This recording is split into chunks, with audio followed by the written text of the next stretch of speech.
things that I want to talk to you about is the JFK files. And one of the things that you said was that if they showed you what they showed me, this was your quote, you wouldn't want people to know it either. So I opened them up partially. I was met with, from good people, good people. People that were well-meaning. Mike Pompeo was one of them. He's a good person. They called me, they said, "Sir, would rather have you not." And I did open them, but I was asked by some people not to open them. There's a Martin Luther King file too, by the way, that they'd like to see. I don't know if you know, but there is that. But JFK in particular. So they called me, a lot of good people called me, people that that you would find reasonable people, and they asked me not to do it. So I said, well, we'll close it for another time. But if I win, I'm going to open them up. I'm just going to open enough. Why didn't you open it up the first time, though? Because a lot of times, what was the hesitation, though? Addresses, people that are still living. There are people that are affected. And there could be some national security reason that that I don't have to necessarily know about. But some very good, talented people asked me not to do it. I opened it up, and then they said, would it be possible for us to do that a different day? How much of it did you read into? I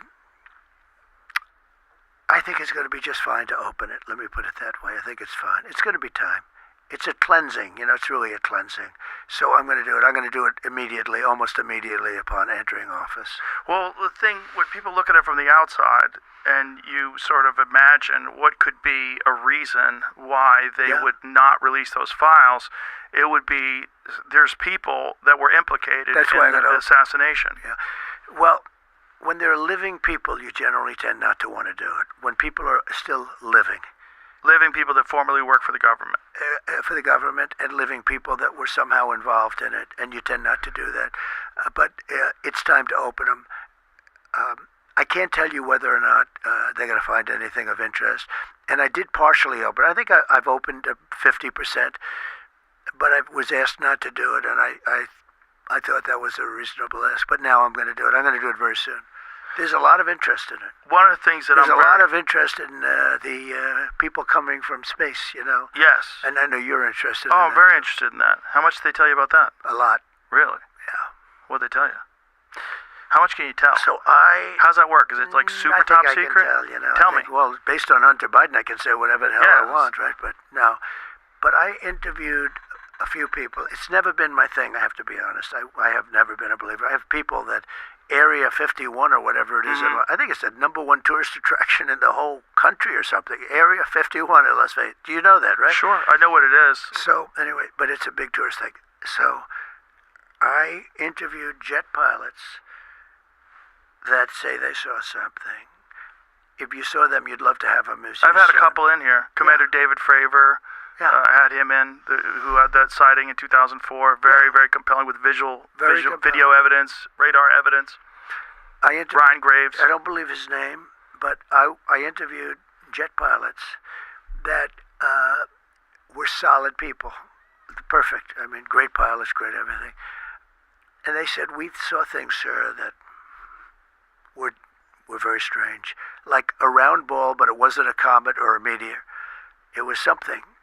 And it was going 4 times faster than an F-22, which is a very fast plane, And it was round, which is, in theory, a great shape. So when you were talking to these people, was this something that you were compelled to have conversations about? Was this your personal interest? No, a little bit.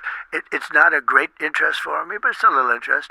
I get that question as much as almost any question. Do you think that we have aliens coming, flying around or whatever? What do you think?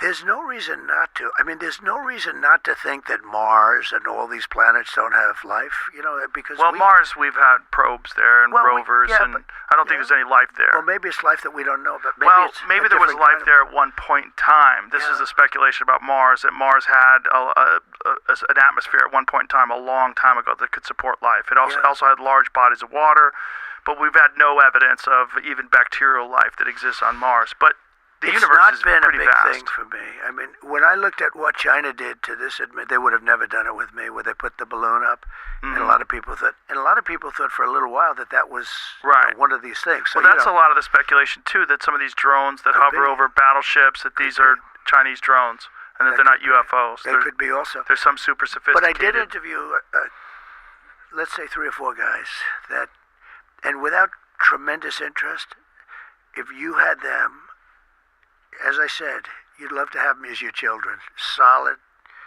beautiful people. They said, "Sir, there's something there." There's something there. Yeah. Yeah, I've talked to quite a few of They're them. not conspiracy guys. Well, I mean, just the Commander David Fravor thing in 2004 off the coast of San Diego, they clocked that thing going from 50,000 feet above sea level to 50 in a second. Yeah.